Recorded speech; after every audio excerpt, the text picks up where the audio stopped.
Assalamualaikum warahmatullahi wabarakatuh. Selamat datang di kelas Hukum Kepartean dan Pemilu ya. Mohon maaf sebelumnya saya sampaikan kepada teman-teman dikarenakan kemudian ada kegiatan pada minggu kemarin, kita tidak bisa melaksanakan perkuliahan sebagaimana yang kemudian sesuai dengan jadwal yang telah ditentukan ya. Jadi minggu kemarin saya ada kegiatan di luar kota yang tidak memungkinkan saya untuk kemudian melakukan rekaman video dan juga tidak memungkinkan juga untuk melakukan diskusi secara virtual melalui Zoom. Nah, kalau kemudian menggunakan WhatsApp group, tentu saja materi yang akan saya sampaikan kemungkinan besar tidak akan dapat tersampaikan dengan baik. Oleh karena itu kemudian saya menunda perkuliahan dan nanti teman-teman pada minggu ini itu akan melakukan kuliah setidaknya 2 kali bagi yang mata kuliah Hukum Kepartean dan Pemilu. Baik, sebagaimana yang sudah teman-teman peroleh pada minggu kemarin, kita sudah membahas tentang demokrasi dan kedaulatan rakyat ya. Hari ini kita akan membahas atau mulai untuk mengkaji salah satu poin penting dalam perkuliahan kita, yaitu tentang partai politik ya. Nah, ketika kita berbicara tentang partai politik, hal yang paling mendasar tentu saja kita harus mempunyai limitasi terlebih dahulu terkait apa itu definisi partai politik ya. Ya, tentu saja sangat banyak sekali. Teman-teman bisa menerjemahkan sesuai dengan keinginan teman-teman. Mungkin saya contohkan, ada orang yang menerjemahkan gitu kan, bahwa partai politik itu ya kendaraan politik untuk kemudian meraih kekuasaan. Ada yang kemudian menerjemahkan partai politik sesuatu yang lebih mempunyai kesan negatif ya dibandingkan dengan kesan positif. Tapi karena kita berbicara di ranah akademik, tentu saja kita harus mengkaji juga terkait dengan partai politik dalam konsep akademik ya, dalam konteks hukum kepartean dan pemilihan umum. Mengutip dari pendapat pakar politik Universitas Gadjah Mada, Rizwanda Imawan, dia menyebutkan ada setidaknya 80 definisi partai politik, tapi kita tidak akan menghabiskan waktu untuk kemudian menyebutkan masing-masing definisi partai politik tersebut. Nah, ada salah satu pendapat cukup populer ya, yang disampaikan oleh Dons, salah seorang pakar politik pada tahun 1957. Dia mendefinisikan bahwa partai politik itu sebagai a team seeking to control the governing apparatus by gaining office ya, in a duty constitutional election ya. Jadi dia menyebutkan bahwa partai politik ini memang didesain untuk kemudian mengarahkan pemerintahan melalui pemilihan umum ya. Jadi memang partai politik ini didesain atau diciptakan untuk kemudian menjadi sebuah kendaraan politik untuk kemudian memenangkan kontestasi demokrasi yang disebut dengan pemilihan umum. Ada salah satu definisi yang cukup populer juga disampaikan oleh Joseph Lapalombara dan juga Jeffrey Anderson ya. Dia menyebutkan bahwa partai politik adalah any political group in possession of an official label and of a formal organization that links center and locality, that presents at election and is capable of placing through election free or non-free candidates for public office ya. Ya, hampir sama dengan apa yang disampaikan oleh siapa tadi? Dons ya, yang memang menyatakan bahwa partai politik ini sebuah kendaraan untuk kemudian memenangkan pemilihan umum ya, atau kemudian memenangkan hati pemilih yang dilakukan dalam kontestasi demokrasi, yaitu pemilihan umum. Hampir mempunyai konsep yang serupa. Nah, salah satu pendapat yang cukup populer juga disampaikan oleh Carl J. Frederick ya, yang menyebutkan bahwa partai politik adalah sekelompok manusia yang terorganisir secara stabil dengan tujuan merebut atau mempertahankan penguasaan terhadap pemerintahan bagi pimpinan partainya, dan berdasarkan penguasaan ini memberikan kepada anggota partainya kemanfaatan yang bersifat baik itu material ataupun non material ya. Ya, jadi kita simpulkan saja mungkin dari sebuah pendapat tadi, memang partai politik ini mempunyai orientasi sangat tinggi dan sangat besar untuk memperoleh kekuasaan ya. Jadi ketika partai politik itu dibentuk, ya pasti dia kemudian adalah untuk memenangkan pemilu dan memperoleh kekuasaan. Ya, tidak mungkin partai dibentuk kemudian akan membuat organisasi sukarelawan gitu kan. Jadi akan berbakti pada bangsa dan negara, ya, akan kemudian memberikan uang yang sangat besar untuk rakyatnya, bergerak di bidang pendidikan dan di bidang kemanusiaan. Ya tidak. Ya, kalau memang bentuknya seperti itu bukan partai politik, tapi itu adalah yayasan ataupun kemudian perkumpulan saja yang memang dibentuk untuk kemudian mengakomodasi kepentingan dan keinginan orang-orang yang ada di situ, atau yayasan itu dibentuk atas dasar kemanusiaan. Ya, jadi bagaimana kemudian dia berkiprah dalam kehidupan bernegara, dia kemudian memberikan sumbangsih cukup besar untuk kemanusiaan. Nah, itu adalah yayasan. Beda dengan partai politik dibentuk memang murni untuk memperoleh kekuasaan. Nah, ada pendapat yang lain kemudian disampaikan oleh Sigmund Newman yang menyatakan partai politik adalah organisasi dari aktivitas-aktivitas politik yang berusaha untuk menguasai kekuasaan pemerintah serta merebut dukungan rakyat atas dasar persaingan dengan suatu golongan atau golongan yang lain yang mempunyai pandangan yang berbeda. Ya. Jadi konsep partai politik yang disampaikan oleh Sigmund Newman ini menggambarkan bahwa partai politik sebenarnya itu harus ada lebih dari satu, ya. Kenapa? Karena masyarakat harus diberikan kesempatan untuk memilih apakah kemudian berpendapat A ataukah kemudian berpendapat B.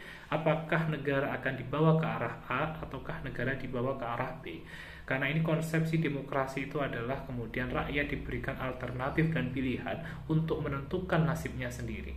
Nah, jadi kalau seumpama kemudian ada sebuah kontestasi demokrasi di mana kemudian hanya ada calon tunggal atau hanya ada satu partai politik, maka sebenarnya kemudian itu melanggar prinsip demokrasi itu sendiri. Nah, karena itu kemudian ketika teman-teman melihat atau ada fenomena calon tunggal di suatu daerah, ya sebenarnya kemudian itu bertentangan dengan prinsip demokrasi yang teman-teman pelajari pada pertemuan pertama kemarin, di mana bukan hanya rakyat yang punya daulat untuk menentukan nasibnya sendiri, tapi rakyat harus diberikan alternatif untuk memilih apakah kemudian ia akan menerima pandangan dari calon A ataukah kemudian memilih pandangan dari calon B.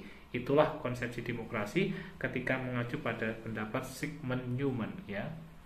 Nah, ada pendapat yang lain ya yang disampaikan oleh Haryanto ya. Haryanto ini dosen UGM ya, dosen Visipol, yang menyatakan bahwa partai politik merupakan sekelompok warga negara yang sedikit banyak telah terorganisir di mana anggota-anggotanya memiliki cita-cita, tujuan-tujuan dan orientasi yang sama.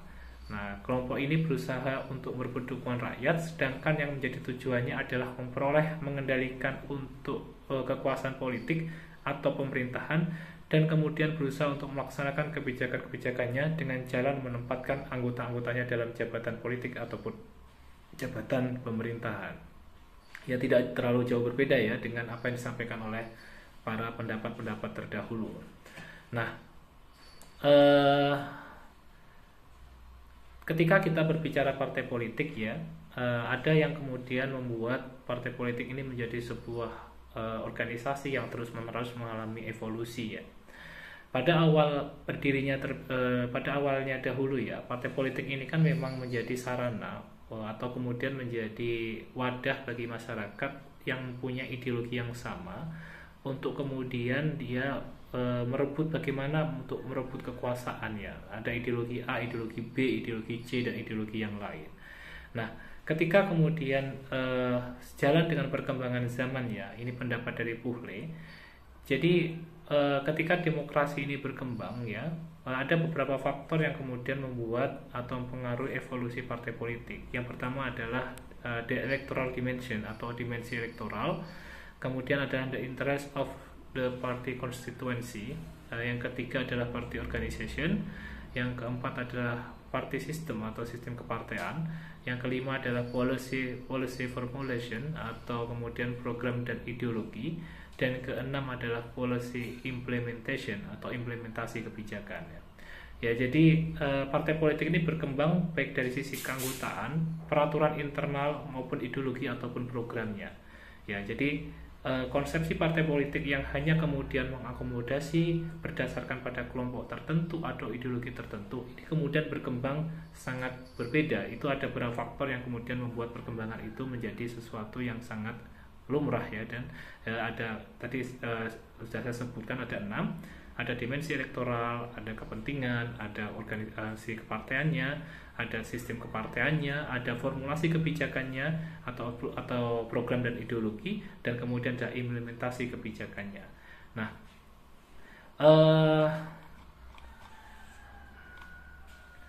apabila kita mengacu pada sistem hukum di Indonesia ya, jadi kita sejak tadi berbicara dalam konteks keilmuan, ada pendapat para ahli dan pendapat para ilmuwan.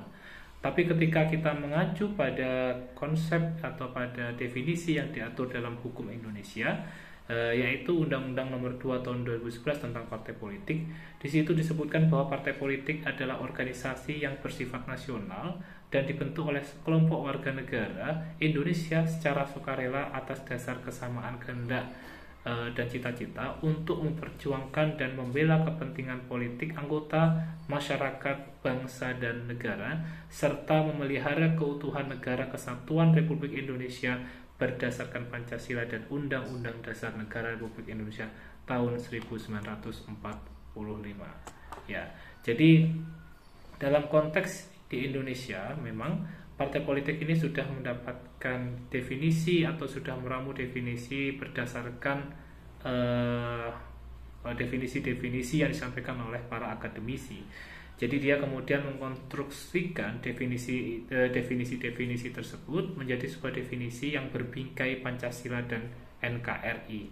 Ya, tapi dapat disimpulkan ya ketika kita melihat definisi partai politik dalam Undang-Undang Nomor 2 Tahun 2011. Partai politik ini dibentuk oleh sekelompok warga negara Indonesia. Ya, dalam artian apa?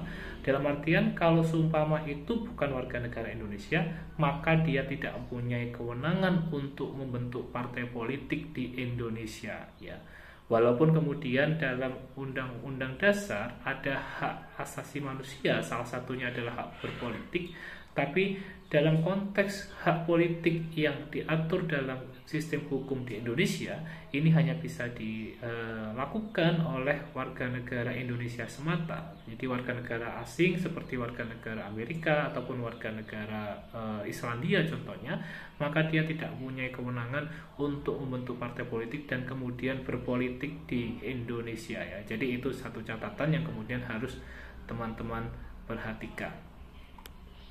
Baik, ada berbagai macam definisi tentang partai politik. Nah, nanti saya minta teman-teman untuk kemudian mencari setidaknya 3 definisi partai politik dan itu dikumpulkan ke saya ya, melalui di-share di grup tugas di grup masing-masing ya. Jadi silakan mencari 3 definisi, tentu saja di luar dari apa yang sudah saya sampaikan dalam perkuliahan ini. Baik, kita masuk kepada fase berikutnya, yaitu fungsi partai politik ya. Ya, kalau mengacu pada sejumlah pendapat, salah satunya adalah pendapat Ramlan Surbakti ya. Dia menyatakan bahwa partai politik ini fungsi utamanya adalah mencari dan mempertahankan kekuasaan guna mewujudkan kekuasaan untuk mewujudkan program-program yang disusun berdasarkan ideologi tertentu. Ya, saya contohkan adalah ketika kemudian Partai Keadilan Sejahtera dia memenangkan sebuah kontestasi demokrasi, pasti dia akan kemudian berusaha untuk mengimplementasikan gagasan serta ideologinya dalam sistem pemerintahan di Indonesia. Ketika kemudian PDIP memenangkan proses kontestasi demokrasi pemilihan umum, pasti dia juga akan kemudian berusaha untuk mewujudkan program-program yang disusun berdasarkan ideologi partainya. Ya, Ya, tapi itu ketika kemudian ideologi partainya itu ideologi yang sifatnya ideologis banget ya. Saya contohkan adalah teman-teman tidak bisa membedakan, saya yakin teman-teman tidak bisa membedakan apa perbedaan kebijakan antara Presiden Jokowi dengan Presiden SBY ya. Oke, ketika kemudian teman-teman menyatakan, loh kalau Presiden Jokowi dia berorientasi pada infrastruktur ya, kalau Presiden SBY dia berorientasi pada kestabilan ekonomi. Oke, itu kemudian bisa teman-teman sampaikan ketika melihat data dan fakta yang terjadi dalam rentang beberapa tahun belakangan ini. Tapi teman-teman bisa tidak mengkaitkan itu dengan ideologi partai politik pemenangnya. Apa relevansinya antara infrastruktur dengan ideologi PDIP, ya ideologi Marhaen? Apa kaitannya antara kestabilan ekonomi dengan ideologi Demokrat? Ya, tidak bisa dibedakan. Ya, hal ini berbeda ketika teman-teman kemudian melihat atau mengamati pemilu atau partai politik di Amerika Serikat.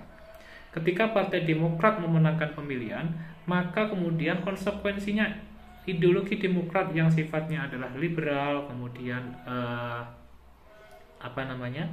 lebih menerima perbedaan, itu akan bisa terimplementasi dalam sejumlah kebijakan yang dilakukan oleh Partai Demokrat ketika dia memenangkan pemilihan umum.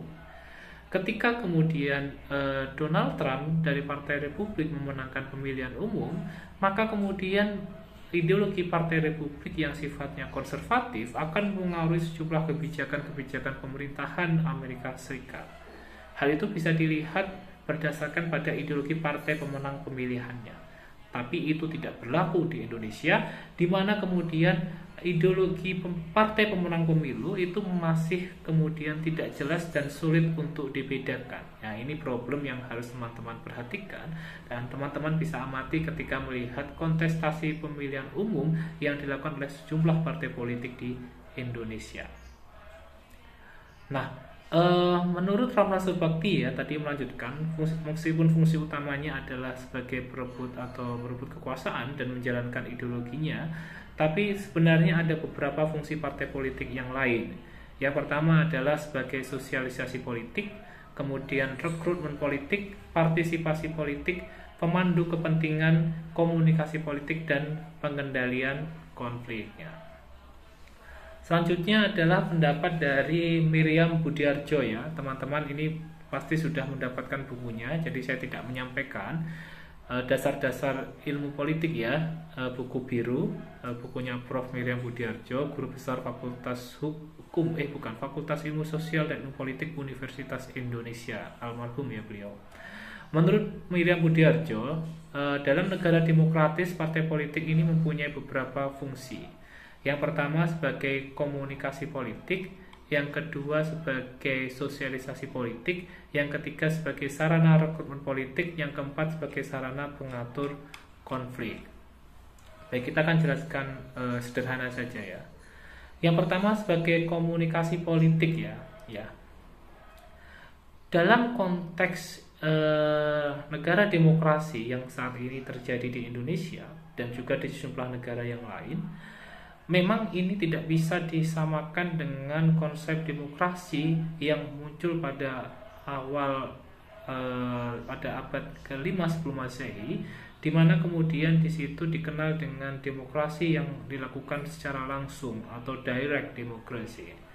Nah, tapi kemudian konsep demokrasi seperti itu sudah tidak bisa diterapkan di negara-negara yang sekarang sedang menjalankan demokrasi modern.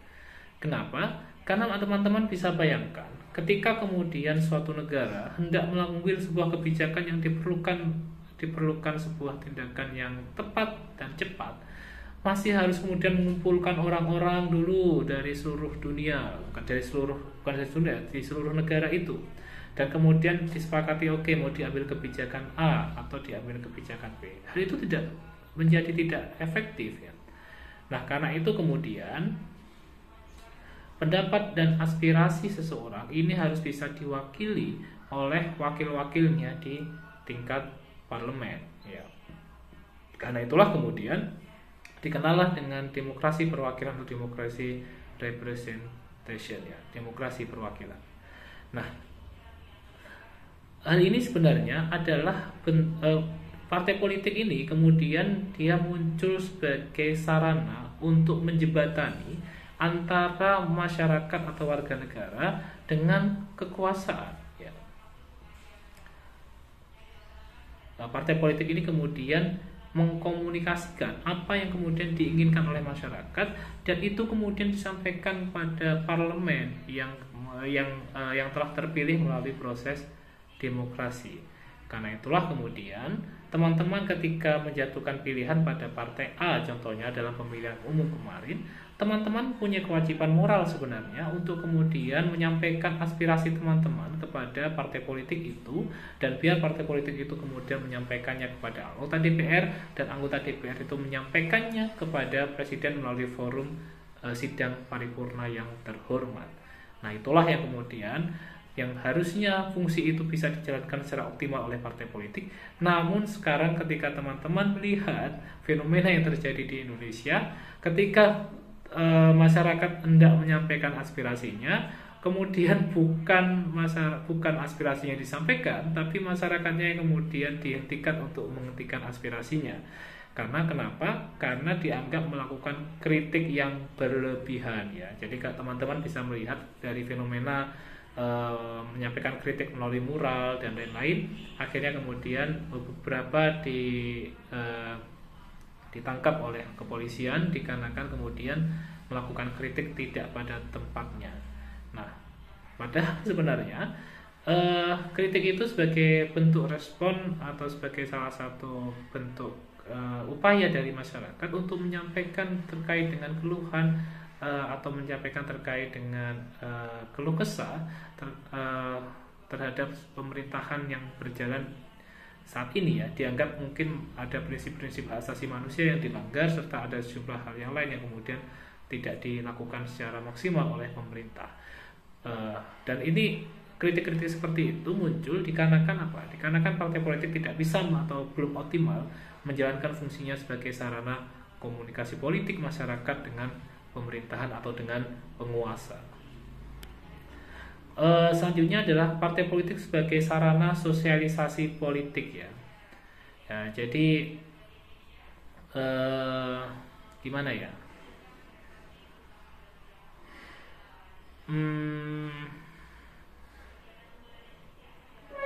Jadi ketika kemudian partai politik ini ya, menyampaikan terkait dengan apa yang hendak dia lakukan dan apa yang akan dilakukan ketika berkuasa dan apa yang akan dilakukan ketika dia tidak berkuasa. Ya, partai politik ini punya fungsi untuk mensosialisasikan hal tersebut.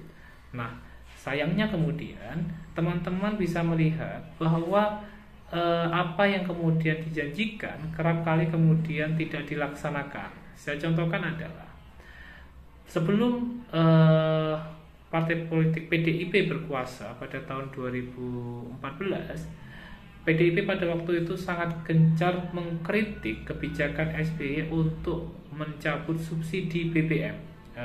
Teman-teman bisa melihat kemudian data itu dalam sejumlah situs internet ya, karena rekam jejak digital itu tidak bisa dihapuskan atau setidaknya sulit untuk dihapuskan. Nah, teman-teman bisa melihat bahwa PDIP adalah partai yang cukup frontal untuk menolak kenaikan harga BBM atau pencabutan subsidi. Nah, tapi ketika kemudian PDIP berhasil memenangkan pemilu tahun 2014, hal sebaliknya terjadi. Justru PDIP mencabut subsidi bahan bakar minyak. Nah, berarti kemudian dia tidak menjalankan sosialisasi politik dengan baik ya. Jadi janji-janji yang kemudian disampaikan sebelum pemilihan umum itu berbeda ketika dia berhasil memenangkan pemilihan umum. Nah, partai politik selayaknya harus kemudian berperan sebagai sarana sosialisasi politik dan kemudian bisa membentuk sikap dari masyarakat terkait dengan bagaimana terkait dengan bagaimana berpolitik yang baik dan bagaimana kemudian gagasan-gagasan yang disampaikan oleh partai politik ini bisa terimplementasikan dengan maksimal. Ya, itu yang kemudian bisa teman-teman nilai apakah sudah berjalan secara optimal atau belum dalam sistem kepartean di Indonesia.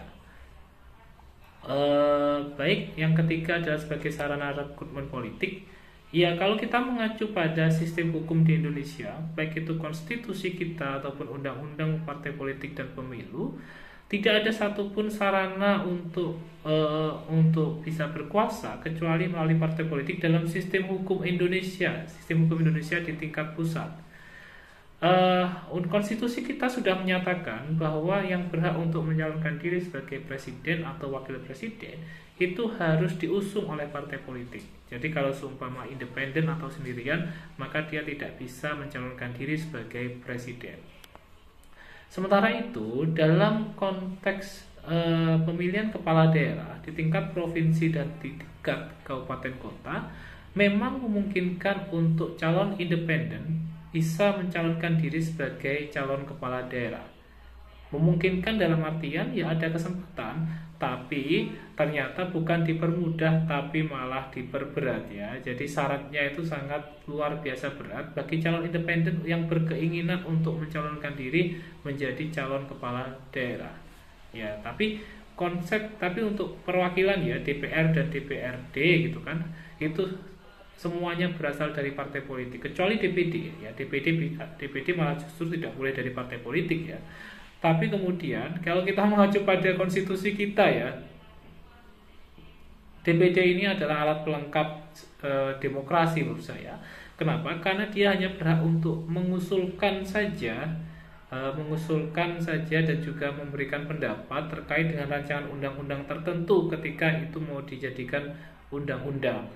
Ya, tapi ketika kemudian sudah masuk pada tahap persetujuan, maka kemudian DPD tidak punya kewenangan untuk menentukan apakah RUU ini akan menjadi undang-undang ataukah tidak menjadi undang-undang. Ya, jadi dengan kondisi seperti ini, ya mau tidak mau, kalau teman-teman ingin berkuasa atau ingin melakukan perubahan terhadap negara yang kita cintai ini, satu-satunya jalan dan satu-satunya alternatif yang tersedia adalah teman-teman masuk ke dalam partai politik dan kemudian merubah partai politik itu menjadi partai politik yang punya visi dan misi untuk kemudian bisa menciptakan negara Indonesia yang lebih baik daripada saat ini.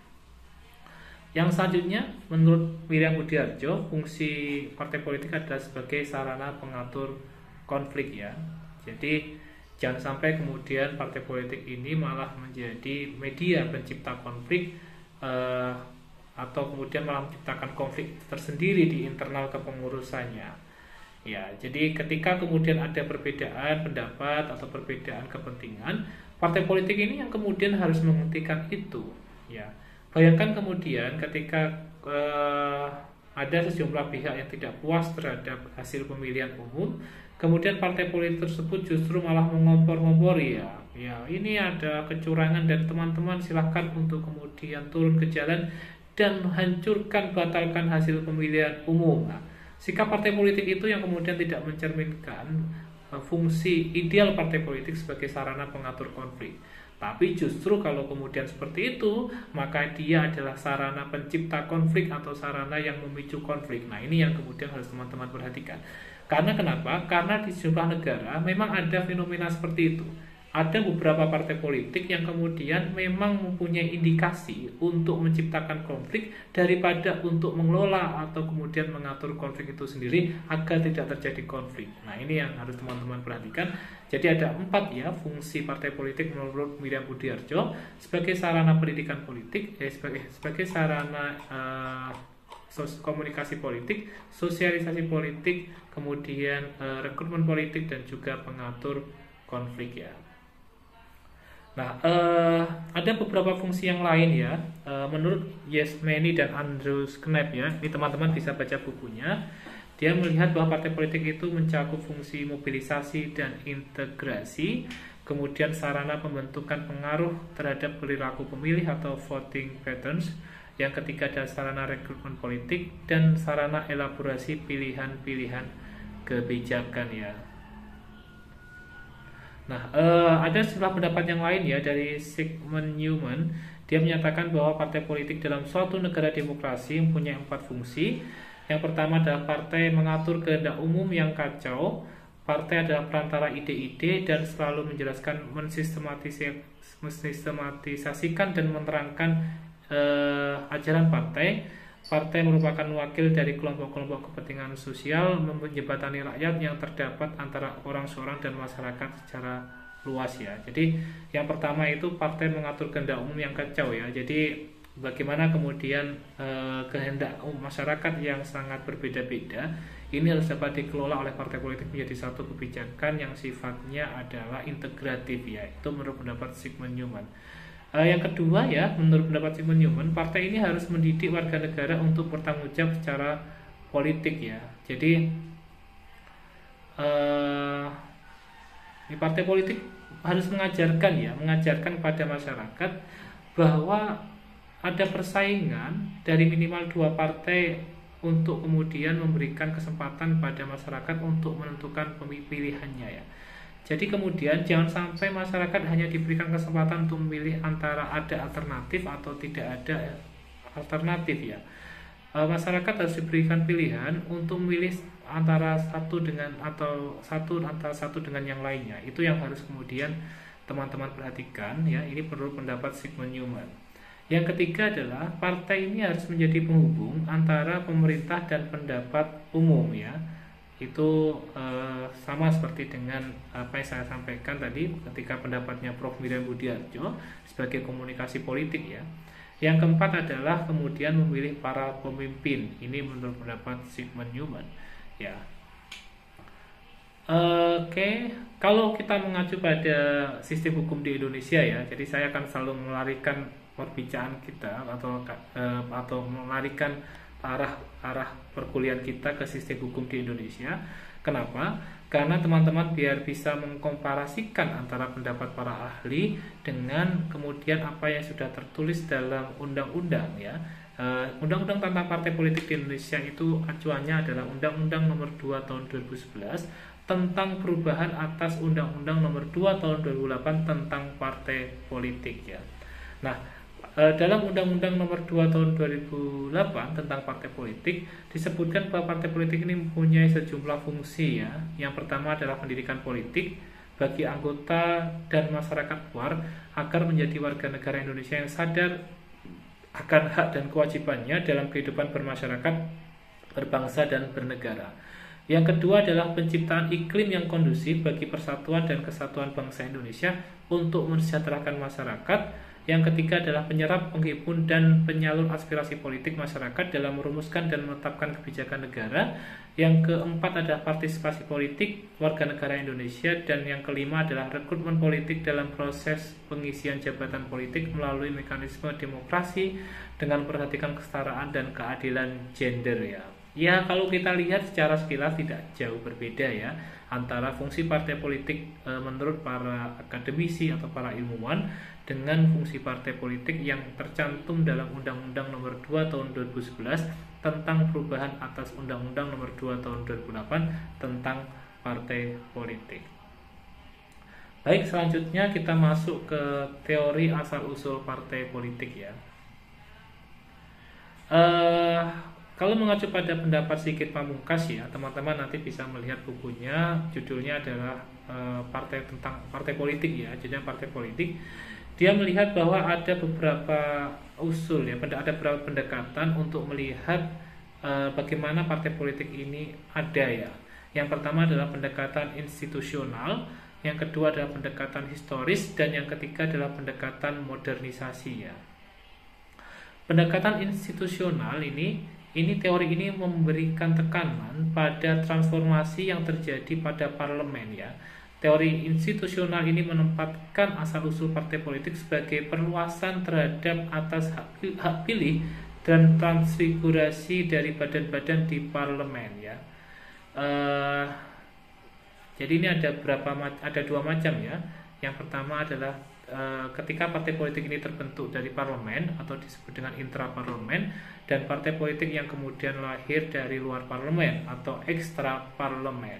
Ya, teman-teman ketika kemudian melihat atau fenomena-fenomena yang ada di Indonesia saja, ada beberapa partai politik ini yang kemudian lahir disebabkan oleh adanya kepentingan-kepentingan ya,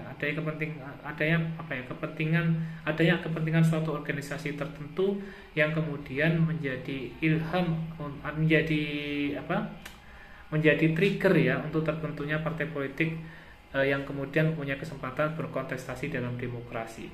Saya contohkan adalah NU ya, Nahdlatul Ulama sebagai lembaga swadaya masyarakat ya. Pada awalnya ini kan kemudian dia memang berfungsi sebagai LSM saja pada tahun 1940-an ya, 1926 ya dia terbentuk. Kemudian dia hanya menjadi LSM saja sebelum pada tahun 55 dia kemudian bertransformasi menjadi partai politik. Nah, tapi pada awalnya kemudian dia adalah institusi yang sifatnya di luar parlemen. Nah, tapi ketika kemudian kepentingan-kepentingan yang kepentingan-kepentingan yang ingin dia sampaikan melalui Partai Masyumi tidak bisa berjalan dengan optimal, maka kemudian dia merubah dirinya atau mentransformasikan dirinya dari sebelumnya adalah LSM biasa, kemudian bertransformasi menjadi partai politik. Inilah asal muasal terbentuknya partai politik secara institusional, karena adanya kepentingan yang kemudian memaksa institusi yang awalnya itu dia tidak bergerak di bidang politik, kemudian dia bertransformasi menjadi partai politik. Ya, ada beberapa kasus seperti itu yang lain selain NU ya. Saya contohkan mungkin adalah saya tidak tahu apakah Nasdem dan Perindo bisa dikategorikan seperti itu. Kenapa? Karena Nasdem dan Perindo ini memang awalnya ormas ya, secara bukan mungkin dia memang tujuannya politik ya sejak awal, tapi dia membentuk ormas terlebih dahulu dan kemudian dia mungkin mengetes ya, tes drive dulu apakah kemudian masyarakat welcome dengan ormas ini, mungkin kemudian kalau sudah welcome dibentuklah partai politik, mungkin seperti itu strateginya. Tapi yang jelas teori asal-usul partai politik dengan melihat berdasarkan pada teori institusional, maka kemudian institusinya ini ada terlebih dahulu di luar parlemen dan kemudian dia muncul menjadi salah satu bagian dari partai politik setelah aspirasi yang ingin dia sampaikan tidak terjawantahkan dengan baik atau tidak tersampaikan dengan baik di parlemen yang ada di yang sedang berkuasa pada waktu itu. Kedua adalah teori historis ya. Teori ini memberikan tekanan pada krisis-krisis sistemis yang berkaitan dengan proses pembangunan bangsa atau nation building ya. Ya, berdasarkan pendekatan historis, krisis legitimasi dapat menjelaskan munculnya beberapa partai politik generasi pertama ya di benua Eropa, negara berkembang ya. Ya, jadi ketika kemudian terjadi krisis-krisis di suatu negara, maka memang ada potensi munculnya partai-partai politik untuk kemudian mengatasi krisis itu. Ya, saya contohkan adalah di negara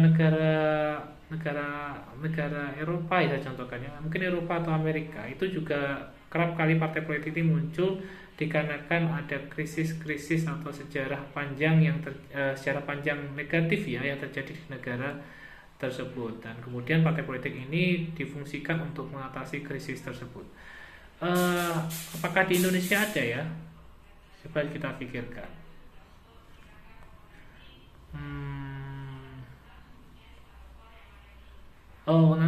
Contohnya mungkin adalah, tapi ini sebagai gambaran saja mungkin, yaitu Partai Golkar ya. Partai Golkar pada awalnya itu dibentuk pasca adanya krisis yang terjadi, krisis kepercayaan terhadap partai politik yang ada di Indonesia pada waktu itu.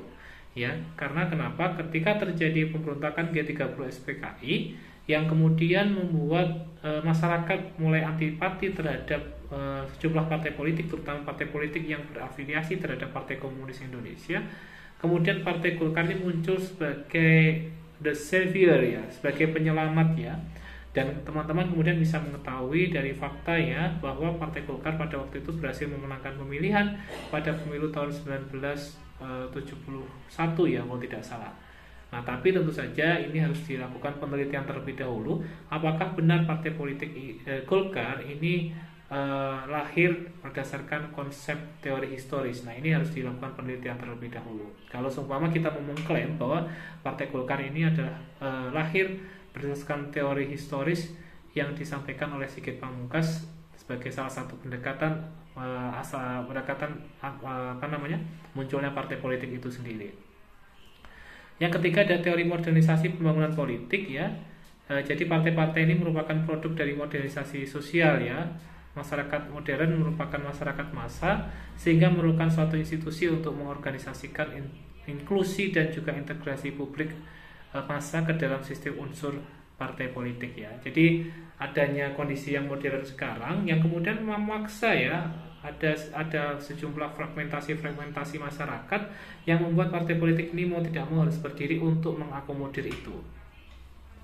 Saya contohkan adalah ada masyarakat yang ada masyarakat nasionalis ya. Kalau di Indonesia kan ada dua paham yang kemudian cukup populer, yaitu paham nasionalis dan paham Islam ya. Tapi ada masyarakat nasionalis yang kemudian ada masyarakat yang berpaham nasionalis tapi tidak suka dengan Megawati ya. Ya mau gak mau kan dia harus kemudian memilih nasionalis yang lain yang kemudian tidak ada Megawatinya. Nah, karena itulah kemudian Partai Golkar muncul, Partai Demokrat muncul, Partai Gerindra muncul. Ada masyarakat yang berpaham Islam tapi tidak suka dengan ketua umumnya ya. Ya contohnya ketua umumnya mungkin Muhammad Iskandar ya, tapi dia tidak suka dengan Muhammad Iskandar. Ya dia kemudian mencari alternatif yang lain. Nah, karena orang seperti ini cukup banyak, maka kemudian alternatif yang lain itu bisa difasilitasi oleh partai politik yang lain. Nah, karena itulah muncul partai politik. Jadi konsep modernisasi politik yang terjadi saat ini, ya kemudian mau tidak mau memaksa akan muncul banyak partai politik dikarenakan alasan memilih orang bukan hanya karena ideologi saja, tapi ada faktor like and dislike. Saya suka ideologinya, tapi saya tidak suka orang yang memimpinnya. Saya suka ideologinya, tapi saya tidak suka kemudian cara kerjanya. Nah, itu bisa saja terjadi dalam kondisi partai politik yang modern saat ini. Oke, selanjutnya adalah faktor-faktor yang menjadi pendorong bagi timbulnya partai politik ya. Yang pertama adalah persamaan kepentingan dalam pencaharian ya. Ini bisa teman-teman lihat dalam fenomena partai buruh di Inggris ya. Kemudian ada partai tani dan sebagainya itu kan. Jadi kalau seumpama adanya persamaan kepentingan dalam pencaharian itu bisa saja terbentuk partai politik. Nah, tapi kalau dalam konteks Indonesia saya rasa ini belum ada ya. Ada dulu partai buruh ya, tapi kemudian tidak berjalan dengan optimal. Tapi sejauh yang saya ketahui hingga saat ini di Indonesia pada tahun 2021 tidak ada partai politik yang kemudian dia dibentuk atas dasar kepentingan dalam mata pencaharian. Yang kedua adalah persamaan cita-cita tentang sistem kenegaraan ya. Nah, ini yang kemudian yang kemudian yang saat ini paling banyak ya. Jadi cita-cita tentang bagaimana kita bernegara yang baik ya itu seringkali kemudian disampaikan oleh partai politik di Indonesia. Tapi ya kita tahulah ya implementasinya tidak sesuai dengan apa yang kemudian teman-teman bayangkan ya. Yang ketiga adalah persamaan keyakinan keagamaan ya. Ada partai Islam, partai Kristen, partai Katolik, partai apapun ya yang berdasarkan pada agama. Baik, selanjutnya yaitu adalah partai politik dalam hukum administrasi negara ya. Nah, kalau kita mengacu pada hukum administrasi negara, ya kita mengacu pada Undang-Undang Nomor 2 Tahun 2011 tentang partai politik ya. Ya di situ sebutkan bahwa partai politik pada dasarnya adalah badan hukum ya atau reh subjek ya. Jadi ada ada reh person atau orang ya, ada person, ada reh person ya, atau kemudian badan hukum ya. Nah, partai politik ini dia adalah reh person atau badan hukum ya, yang kalau kita mengacu pada pendapat Utrecht ya, badan hukum itu adalah badan yang menurut hukum berkuasa untuk menjadi pendukung hak yang tidak berjiwa atau lebih tepat yang bukan manusia ya. Badan hukum jadi badan hukum ini sebenarnya adalah apa ya? Dia representasi, dia adalah orang yang tidak terlihat, abstrak. Nah, itu membedakan dengan person atau orang yang mempunyai mata, kaki dan mempunyai mempunyai kedudukan untuk atau mempunyai kapasitas untuk digugat ataupun kemudian diajukan ke pengadilan. Tapi badan hukum ini dia sifatnya abstrak, tapi dia mempunyai sifat sama seperti orang, yaitu bisa digugat dan juga bisa diajukan ke pengadilan apabila dianggap melakukan tindakan bersalah ya, pelanggaran ataupun tindakan kejahatan. Nah, kita mengacu pada pendapatnya Black's Law Dictionary. Dia mengartikan badan hukum ya atau legal person itu adalah an entity such as corporation created by law given certain legal rights and duties of a human being ya. A being real or imaginary who for the purpose of legal reasoning is treated more or less as human being ya. Jadi intinya adalah ya dia harus diperlakukan sama dengan manusia walaupun dia kemudian bukan manusia, tapi karena dia adalah badan hukum maka dia harus diperlakukan sama dengan manusia. Dia mempunyai hak dan juga kewajiban yang sama seperti orang pada umumnya ya.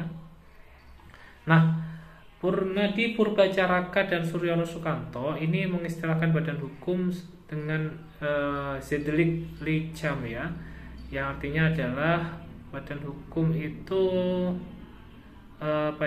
mempunyai terjemahan sama seperti pribadi hukum ya. Jadi kalau mengacu pada pendapatnya yang sudah kita sampaikan tadi, ya sebenarnya intinya memang sama. Badan hukum itu adalah mempunyai kedudukan yang sama seperti orang ya. Jadi partai politik yang ada dalam Undang-Undang Nomor 2 Tahun 2011 tentang partai politik, dia diposisikan sebagai badan hukum, maka dia juga diposisikan sama seperti orang ya. Baik itu kemudian orang secara perdata, orang baik itu berarti dia bisa digugat baik itu secara perdata ataupun digugat baik itu secara pidana. Nah, ada pendapat yang lain yaitu Jimli Asidiki. Dia menyatakan bahwa kemudian dalam setiap badan hukum itu terkandung setidaknya 4 unsur pokok ya, yaitu harta kekayaan yang terpisah dari kekayaan subjek hukum yang lain. Yang kedua, mempunyai tujuan ideal tertentu yang tidak bertentangan dengan peraturan perundang-undangan. Yang ketiga, mempunyai kepentingan sendiri dalam lalu lintas hukum. Dan keempat, memiliki organisasi kepengurusan yang teratur menurut perundang-undangan dan peraturan internalnya. Selain unsur tersebut juga terdapat syarat formal yaitu pendaftaran sehingga memperoleh status sebagai badan hukum ya. Nah, jadi intinya apa? Ya intinya kalau partai politik adalah badan hukum, seharusnya kemudian dia mempunyai 4 indikator minimal tersebut. Yang pertama adalah harta kekayaannya harus terpisah. Jadi ada kekayaan partai politik, ada kekayaan ketua umum partai politik ya. Jadi jangan sampai kemudian ketua umumnya ngambil kekayaan partainya atau sebaliknya partainya kemudian menggunakan kekayaan yang itu adalah kekayaan pribadi dari ketua umumnya. Ya itu seharusnya seperti itu. Oke. Yang selanjutnya ya. Yang selanjutnya ini badan hukum dapat dibedakan menurut bentuknya ya. Yang pertama adalah badan hukum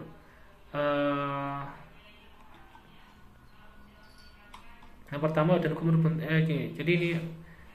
jadi badan hukum ini dapat dibedakan. Yang pertama dibedakan menurut bentuknya, kemudian dibedakan menurut peraturan yang mengaturnya, dan yang ketiga adalah dibedakan berdasarkan sifatnya ya. Ini saya bacakan dulu ini.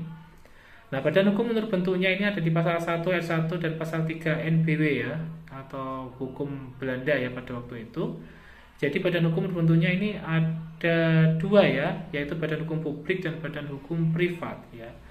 Nah, badan hukum publik ini dia ketika mengeluarkan suatu kebijakan maka dia berpengaruh pada masyarakat secara umum. Saya contohkan adalah ketika Menteri Kesehatan mengeluarkan kebijakan terkait dengan larangan untuk atau kewajiban menggunakan prokes ketika masuk ke dalam mal, ya maka kemudian semua masyarakat terdampak terhadap kebijakan itu. Berarti kesimpulannya apa? Kementerian Kesehatan adalah badan hukum publik. Nah, tapi sebaliknya, kalau umpama kemudian PT BCA mengeluarkan kebijakan terkait dengan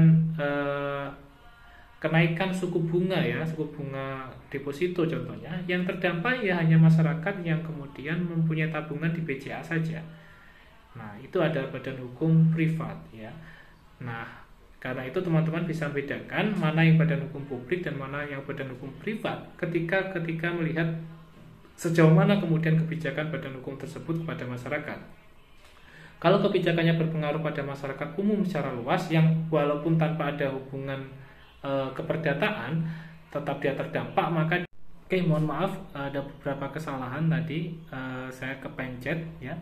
Jadi ketika kemudian saya lanjutkan ya, nanti bisa teman-teman rewin kalau seumpama tidak nyaman. Ketika kemudian BCA ini mengeluarkan suatu kebijakan dan dia terdampak pada masyarakat yang menjadi langganan atau menjadi nasabah BCA, maka kesimpulannya adalah BCA ini adalah badan hukum privat. Nah, jadi teman-teman bisa kemudian membedakan ya antara badan hukum publik dan badan hukum privat. Nah, kalau kita melihat dalam konteks di Indonesia ya, sebenarnya partai politik ini badan hukum publik atau badan hukum privat. Nah, kalau kita kemudian mengamati, tentu saja mau tidak mau kita harus mengcompare dulu dengan badan hukum yang lainnya ya. Nah, kita lihat ada dua badan hukum yang bisa saya temukan ya definisinya di undang-undang atau dalam sistem hukum di Indonesia. Yang pertama adalah perseroan terbatas ya. Dasar hukumnya adalah Undang-Undang Nomor 40 Tahun 2007 tentang perseroan terbatas yang menyebutkan bahwa perseroan ya adalah badan hukum yang merupakan persekutuan modal, didirikan berdasarkan perjanjian, melakukan kegiatan usaha dengan modal dasar yang seluruhnya terbagi dalam saham dan memenuhi persyaratan yang ditetapkan dalam undang-undang ini serta peraturan pelaksanaannya. Nah, yang kedua adalah tentang yayasan, itu diatur dalam Undang-Undang Nomor 16 Tahun 2001 tentang yayasan yang menyebutkan adalah yayasan adalah badan hukum yang terdiri atas kekayaan yang dipisahkan dan diperuntukkan untuk mencapai tujuan tertentu di bidang sosial, keagamaan, dan kemanusiaan yang tidak mempunyai anggota ya. Baik, intinya apa? Intinya ada semacam perbedaan ya. Kenapa? Karena kemudian definisi partai politik yang diatur dalam Undang-Undang Nomor 2 Tahun 2011 itu sangat clear. Partai politik disebutkan sebagai organisasi yang bersifat nasional, bukan sebagai badan hukum. Tapi kemudian ternyata dia harus didaftarkan sebagai badan hukum. Dan ini berbeda dengan pengertian pada perseroan terbatas dan yayasan yang secara clear pada pengertian ketentuan umumnya pada pasal 1, dia adalah badan hukum. Tapi untuk partai politik dia masih memberikan tafsir yang berbeda, apakah ini badan hukum ataukah bukan. Nah, tapi kemudian kalau kita mengacu pada Undang-Undang Nomor 2 Tahun 2011, partai politik ini baru bisa kemudian berkiprah atau baru bisa diakui eksistensinya ketika dia kemudian sudah diakui sebagai badan hukum. Jadi ada beberapa hal yang kemudian harus kita diskusikan untuk melihat apakah partai politik ini adalah sebuah badan hukum publik atau sebuah badan hukum privat. Nah, ketika kemudian teman-teman nanti melihat ya, memang ada semacam hal yang mengganjal ya. Saya contohkan seperti ini. Ketika Menteri Kesehatan itu mengeluarkan kebijakan terkait dengan prokes ya, atau protokol kesehatan, ini kebijakannya apakah kebijakan yang betul-betul dilakukan oleh pemerintah sebagai badan hukum publik ataukah karena intervensi dari partai politik? Nah, hal ini kemudian menjadi perdebatan. Kenapa? Karena kemudian ini bisa jadi dia adalah murni sebagai kebijakan pemerintah, tapi partai politik pada hakikatnya mempunyai peran untuk mengintervensi kebijakan itu. Saya contohkan ketika PDIP sebagai partai penguasa, dia menginginkan agar protokol kesehatan ini ditiadakan saja sebagai bagian dari upaya pencegahan wabah pandemi COVID-19. Itu bisa saja terjadi sepanjang kemudian partai penguasa ini menghendaki. Nah, Karena itulah kemudian walaupun itu tidak secara langsung bisa dilakukan, tapi partai politik mempunyai karakteristik yang sangat mendasar sebagai badan hukum publik. Kenapa? Karena dia mempunyai kekuasaan untuk memerintahkan institusi pemerintahan untuk menjalankan apa yang ingin atau akan dihendaki oleh partai politik itu sendiri. Nah, karena itu perdebatan terkait dengan partai politik sebagai badan hukum privat atau badan hukum publik menjadi salah satu hal yang sangat menarik dan sangat enak untuk didiskusikan dan untuk dibicarakan. Baik, terima kasih sebelumnya. Cukup sekian pada pertemuan kedua. Kita tutup kelas kita dengan bacaan hamdalah. Alhamdulillahirrabbilalamin. Wallahu muwaffiq ila aqwamit thoriq. Wassalamualaikum warahmatullahi wabarakatuh.